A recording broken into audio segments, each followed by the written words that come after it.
Hello, Trinity family. This is Pastor Dewar, and this is your Theology in Three. Today, I'd like to talk with you about fertility gods and goddesses in the ancient world. This is interesting because in the ancient world, fertility was a huge part of daily life. There were two kinds of fertility that were important. The first is fertility of crops, right? Like you want your crops to grow, especially if you're living in Israel, where the land doesn't have a big river like the Nile or the Euphrates running through it. So there's limited access to water resources. And so there is a desire for food to grow, and the land's rather arid, and so they have to do what's called dry land farming. The second kind of fertility is the production of children, childbirth and raising children and bringing them into the world. Now, in the ancient world, women's entire being and their entire value in society was dependent on their ability to bear children, which is why there's so many times in the Old Testament where you see a woman who can't have children who is very distraught and upset. And many women today are for the exact same reason. But in the ancient world, there was a lot more emphasis placed on it and on their ability to bear children. So this is important because if we go digging through the ancient trash pits of their religious sites and their temples, these are called favisa, or sacred trash pits, we find idols to fertility gods and goddesses. They're thrown into these pits as an offering to maybe bring crops or bring children into the world around them.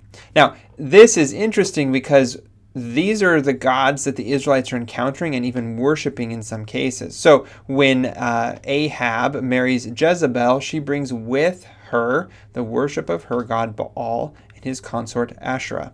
And so when she brings with her the worship of these false gods, they're worshiping fertility gods. That's what they're worshiping. And God says, nope, that's not allowed. In the Ten Commandments, he says, you shall have no other gods before me. Do not make any other idols. Do not worship any other gods. It's an absolute no-go. You're not allowed to do it.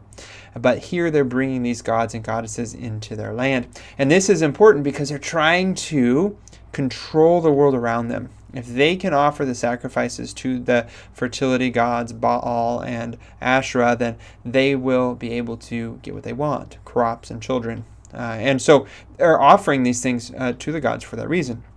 Now, what's very curious is that Ahab brings all of this worship into Israel, and it's state-sponsored worship of these false gods, and God sends Elijah to deal with it. And this is what's really cool to me, is that in 1 Kings 17, verse 1, this is what Elijah says to Ahab. Now Elijah, the Tishbite of Tishbe in Gilead, said to Ahab, as the Lord, the God of Israel lives, before whom I stand, there shall be neither dew nor rain these years except by my word. Now this is important. Like, okay, no rain, that's bad. But what we're missing, just reading it straight, is that Baal is a fertility god. And so by saying no rain, no dew, nothing of this kind, no crops, no fertility of the land.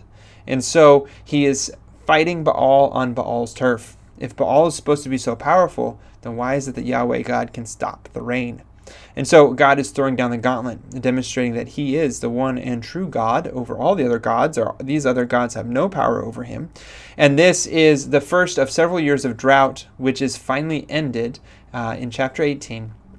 And the battle of Mount Carmel, when Elijah throws down with the prophets of Baal and he defeats them because God destroys his altar and Baal cannot compete with Yahweh. It's only after that contest that the rain returns, demonstrating again that Yahweh is the one who decides when rain comes, when crops grow, and all the rest.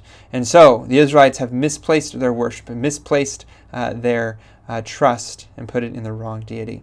And so there are some things behind the text that can be very helpful for us as we read and understand the impact of the story. Yahweh is the true God. These other gods have no power. I pray that you have a blessed rest of your day, and I look forward to seeing you soon.